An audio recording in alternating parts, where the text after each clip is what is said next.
Hi guys, John with you again, and it's time, as usual, for another unboxing. Yep, time to start a new project. Okay, this is an old one again. It's from TAMIYA, as you can tell obviously from the title. It's silly there, John. Anyway, it's the Panzerkampfwagen 4 Ausf.H. Now, I did this kit before, but not actually this kit, if you know what I mean. No, I don't know what I mean. I'm after doing an Ausf.H before. If you go back to my channel, you'll see it. But it was the Academy one that I did. So now I'm going to do the TAMIYA one. And someone once said that it's actually the same kit. I don't think so. I don't think so. But we'll have a look. We'll have a look. Did they copy the mold? But then, do you mean they're making the same tank? So obviously the pieces are going to look the same. But we'll see. Is it a TAMIYA kit, or is it an Academy kit, or is the Academy kit a copy of the TAMIYA kit? Who knows, who cares. Anyway, this is the unboxing for this one. And I'm kind of looking forward to it. I'm in two minds whether to do it, whether to actually weather it up, you know, chip it up, damage it up, things like that. But I seem to do that with nearly everything. And I'm saying to myself, have I ever done what I call a factory fresh one? I don't think so. Not of German vehicles. I always seem to sort of give them a good old bathroom. So I might do a, you know, fresh off the line one. Okay, so we'll see. Things change, don't they? So anyway, let's get the unboxing done anyway. We'll have a look at what you get inside in the box. Basically, there is the box. Okay. I'm not going to really bother too much talking about box art. Okay, but it's a picture of the Ausf.H with a chap sitting in the turret.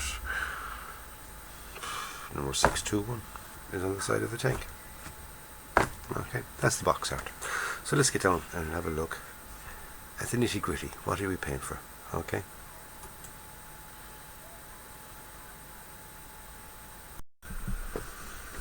Okay, so here's the kit. Okay, like I said, we're paying for what's inside the box. Now this is an old kit. This is a very old kit. This is from 1975. I think it was the 1980. 80 something. I was reading it up on.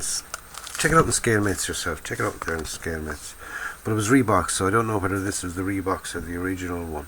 Going by the condition of this, as in the paper's kind of yellowed a bit and stuff, it could quite easily be the 75 one, but I'm starting to think it's the 81, the 80 whatever, whether it was 85, sort of a 10th year anniversary for it or whatever, but it was reboxed around then.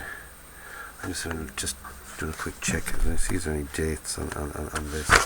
No, but anyway, here's the instruction manual. It's a stapled booklet type. Okay, gives us info on the Panzer 4, other bits and pieces about tank warfare. Then we go into the making of it. Okay, typical TAMIYA instructions. Not too many steps in each step, or not so many, not so many sections in each step.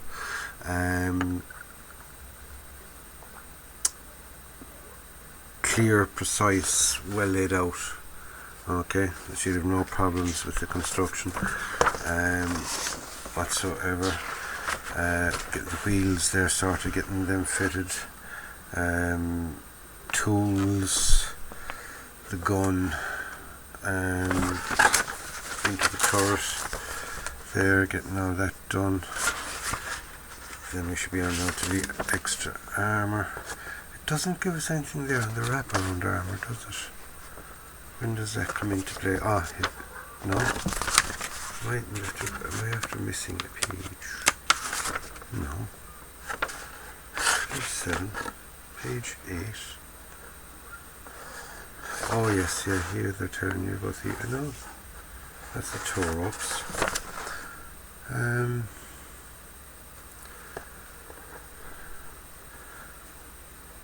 The armour on the turret, it's not giving you any info on that. Here we are, finally get onto the armour. That's weird, isn't it? After you're getting the tank made and finished. then you're putting on the you know, the supports and the armour. Yeah, it's probably just say the same instructions for the Ausf.H without armour, probably, or Scherzen, should I say? You know, Scherzen and the ring around. There's two versions there. Instructions up as far as that, and then they give you that one, so you can do both versions. So that's quite nice. Got to decide on that too, don't I? Damn. I'll do it with the armour. So anyway, here's our instructions. Now we've got the upper hull. It's in one piece, and then all these little hatches and things are put on for you. Okay, so all those hatches there at the back, all in place, and everything else. Just the drivers and the bow gunners hatch there, the radio man, whichever, they're not on. I just thought it was a dragon kit, how many parts it would be. Okay, here's our lower hull, bathtub style hull. Our mountings for our wheels, our return rollers, and for our bogies there. For the wheels, or not bogies, but wheel mounts, wheel supports. Okay, quite sturdy indeed. Okay, so that's those. Now we're down to bags, down to plastic bags. We've got 1, 2, 3, 4. Now that's interesting enough. I have 2 bags stapled, which is the, say, you know, the modern way of doing the TAMIYA, and then 2 bags in the old TAMIYA wrapping. Oh, the 2 bags with it. Yeah, no, I thought it might be just, say, the sprues with the slotted armour, but it's not. Oh well. We'll get through them fast. Okay. All we really want with an unboxing is a quick look at how many spoons you're getting, what condition they're in, and do they need much clean-up? What's the condition of the parts? Is the moulding, is it good, is it thick? All the usual good bits. Okay. So, mumble from John. Right, here's our first sprue. Right. Now it feels like the older TAMIYA plastic, alright. I'd say this is definitely the 75 plastic. Maybe it's out of the recalled all the 75s that were in stock and, you know, redid those parts. Okay, there's definitely their turret parts and our gun. Okay, our shooty thing. Now we have a slight warp in it there, but it isn't in anything important, which is good. Right, we've got our MG34. We have copular rings and the mantlet for the gun, mantlet for the shooty thing, and we've also got the parts there for the breech and things, the collecting basket. Right, moulding is pretty nice. Feels like there's little bits of clean up to be done on it, so if you're doing it, make sure you have a nice sharp knife with you. Like I said, doing the earlier TAMIYA stuff, it fitted perfectly, but there were lots of you know, flash, not so much flash, but just roughish moulding. Okay, but that seems to be okay. It seems to be quite nice. Okay, that's the first of our sprues.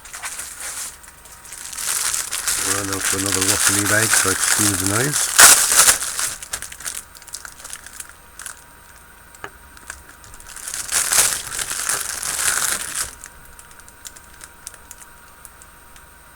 Rubber tracks. First bit there was there's more here. We got polycaps. Okay.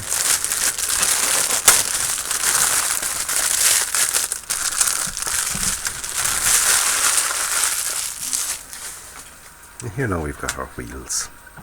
Okay.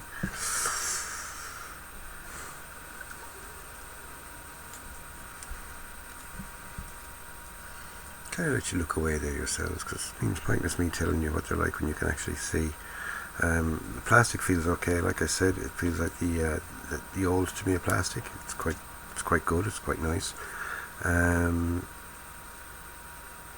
wheels feel very nice. Now there doesn't seem to be a seam line. I can't see a seam line down the centre of them, so hopefully there isn't.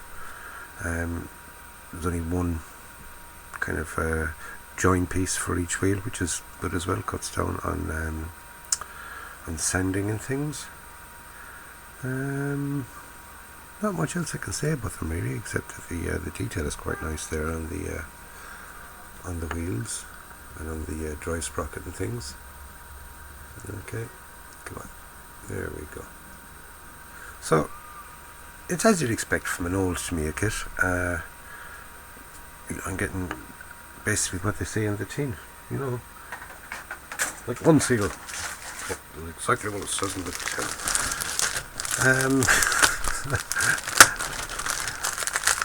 You'll only get that if you're in the UK or Ireland. I don't think you'll get that if you're in America.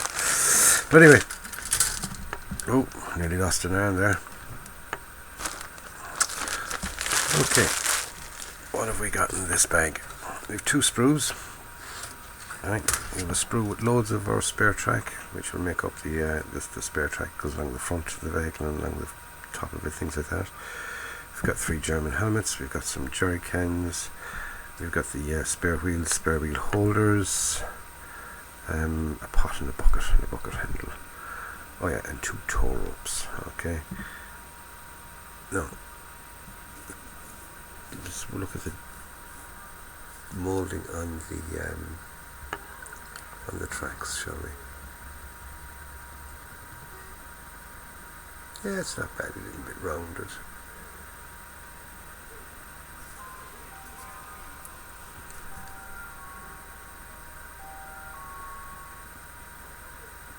Kind of an injector pin there, mark there. So if you want to kind of have them that way, but you wouldn't. That's the way that they'd be anyway. Okay, not bad at all. An arm. It stays in the box. Came off our figure here. Yeah, it's an old Tamiya figure. You can always tell by the fact that they don't have heels on their shoes. It's one of those indicator giveaways of the old Tamiya figures. They don't have heels on the boots. Not that you're going to see the heels in his boots anyway, now standing inside the tank. But it's not bad, not a bad face. It's a bit kind of cartoony, you could say. But they paint up well. You know. You don't need to be an expert painter to get a decent enough job on it. Right, we've got the supports here for the Scherzens. These are our Scherzens. We've got the back piece of armour there for the turret. We've got some armour holding pieces. Yeah, nicely moulded. Definitely Tamiya. And the date on it is 1975. So it's a 1975 mould. Okay then. Yeah, but just because it's the 1975 mould, that doesn't necessarily mean that these pieces were made in 1975. These pieces could have been, you know, easily made up to, I think they're still using the fucking mould, to be quite honest with you. I still think that this kit is available. I think it's still on their catalogue. And I can nearly guarantee you that it's the same mould being used. And the easiest way to check that out is go on to ScaleMates. They'll let you know. That's another second plug on I'm after sticking in for ScaleMates. They should sponsor me. Hint hint. Anyway lads, let's have another further look at these pieces. Okay, these will be all add-on pieces. Those are tools. Okay.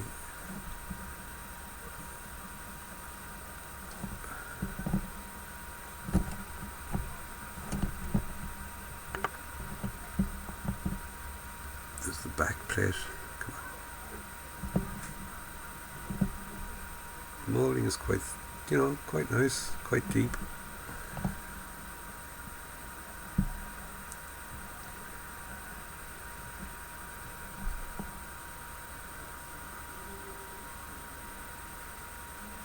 There's our exhaust at the back. Okay, so yeah, I can't fault it in any way. On this particular one, I don't have any flash. Quite happy with the mouldings, and no ejector pin marks where they're going to be sort of stick out like a sore thumb.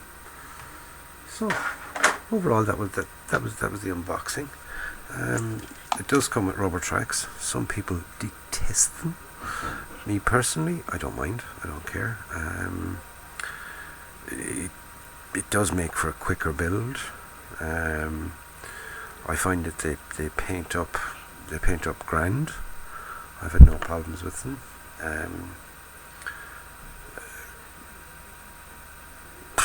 What more can I say? I have no problem with them at all. Especially when it comes down to say the likes of Panzer 4s and the Panzer 3s, and even the 2s and the 1s, should I say. Anything with small, skinny tracks. Give me rubber any day. Okay. And with a final look, now we'll have a look at the decals, transfers, stickers, as Simon would say. Okay, we got numbers 1 to 0 in red with a Roman numeral of 2, or is that a here symbol? I'm not sure. Okay, we've got 4 Balkan Kreuzes. Okay, we've got the 1 left, 2 left, 3 left, 4 left, 5 left. They're the numbers for the shores and plates. Okay, and we've got some divisional markings. Okay, now I know quite a few of those ones there. They're ordinary Panzer units, and then we're starting off with some SS ones as well. Alright. Even the ones that they're quietly better again. Right, you've got the Das Reich, as far as I know, that's the 1st Panzer Division. That would be I think that's the 1st Panzer Division. I'm not an expert, so I think I'll shut up. Yeah. Liebsten Data Adolf Hitler, der Klauder. And then we've got the Death's Head Totenkampf. Right, so there we go. There's our decals. And that's the unboxing, lads. Now, wait for that to zoom back in again. Hope you enjoyed my unboxing. Short and sweet. Don't go into too much detail. Naming parts. Not many people really care. Some people do. And then research it more if you do. Okay, you're going to build a model. Don't use me for research. I'm the last person you should use for research. That's for sure. So anyway, lads, I'll catch you on the next one. Stay safe. Enjoy your modelling. And we'll meet again. And if you want to watch me build this model, stay tuned to the channel. And watch out for build update number 1. Okay, catch you soon, lads. Take care. And in the meantime, go and buy yourself a kit, build it, and enjoy it. It's John signing off. Ta-ra, lads.